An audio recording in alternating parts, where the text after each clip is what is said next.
Welcome to a new era of Overwatch. Yes, my friends, the new patch is here, and with it a number of very significant changes that look to reshape the landscape of this game. In today's video, I want to talk about why it is indeed such a big deal to Overwatch. Because you see, it's not always just about the immediate effects in the game itself, but also about what it does outside the game and how it is going to affect it in the long run. I've spent a fair few hours playing on the new patch last night, and we went from this, you know how people said, like, no joke, Season 10 is the worst?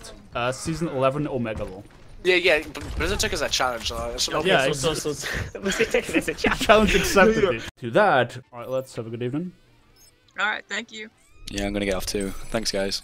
Thanks. Really fast. First off, yes, the new Symmetra is a massive deal. She absolutely challenges our idea of how this game is supposed to be played, and she absolutely messes with a lot of the things that we learned up until now. But don't forget, it's just been the first day of Symmetra 3.0 being live. She makes the game feel so fundamentally different that we need to take some time to figure out what is even going on. So all I'm saying is, it's a bit too early to call whether or not she's broken. We have to get used to it first. What we didn't need a lot of time to get used to is the introduction of the looking for group feature. To me, it felt like a lot of people were taking advantage of that feature, and it showed. 6 stacking queue times got shorter and shorter the later in the evening I was playing, and the difference between going solo and playing in LFG stacks is absolutely massive. But you know, I can sit here and talk about how much better my games were, or I just show you. Because I went for both of the styles of playing last night. First, here's a clip of me duo queuing with my friend. Nobody wanted to play tanks, so we have picked up Reinhardt and Zarya. Our team does not know how to play their heroes. They go in one by one to feed, and people were getting pissy about everyone participating. Nobody even attempted to play real Overwatch. After a couple of frustrating hours of doing that, I decided to end the evening off trying out LFG with almost an entire stack of random people over having 3 to 4 of my own friends in it. And this is what happened. We won 3 straight games in a row. Everyone was trying their hardest, and we even had a very pleasant time in voice chat. Nobody got pissy, we talked about hero swaps, and even when we didn't run meta comms, our play was way more coordinated than it otherwise would have been. What the LFG feature allows us to do is finding like-minded people. I called my lobby try hard or kick, and guess what? There are plenty of people who want to try hard and play real Overwatch,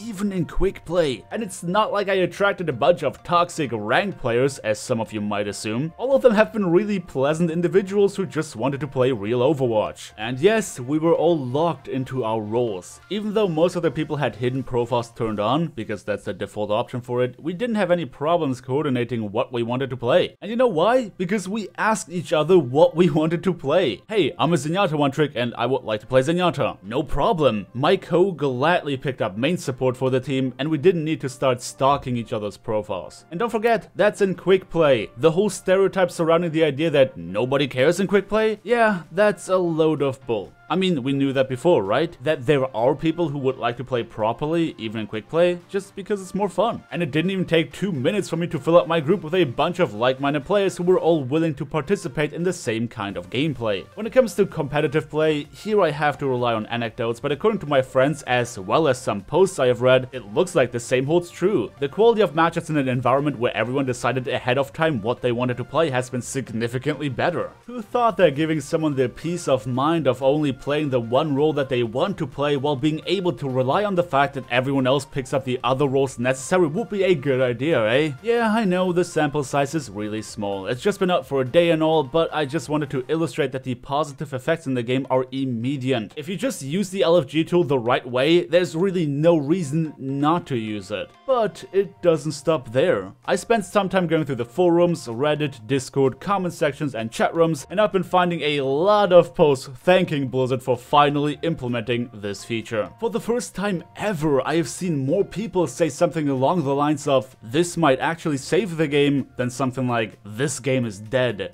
Just think about that. We have been complaining for upwards of 6 seasons now about how this and that is broken, and Yeah, they were, and things are still broken. So the fact that we have so many people go out of their way to leave a positive comment about the new feature speaks volumes for the turn the community is taking. And stuff like that is very important from a community management perspective. If you manage to paint a more positive picture, then that's obviously going to be great for your game. Now, one thing that I don't believe this is necessarily going to fix is high elo gameplay. You see, for one, high ranked players more often than not are absolutely convinced that they know everything about the game that there is to know, even when they talk straight out of their ass. So with them believing that stacking puts them at a disadvantage when it comes to trying to farm elo, I don't see LFG being used a lot up there. I mean, next to the fact that people are still made fun of when playing in bigger stacks up in Grandmaster, which to me is absolutely ridiculous. However, one thing that could be a problem on an objective level is that there are,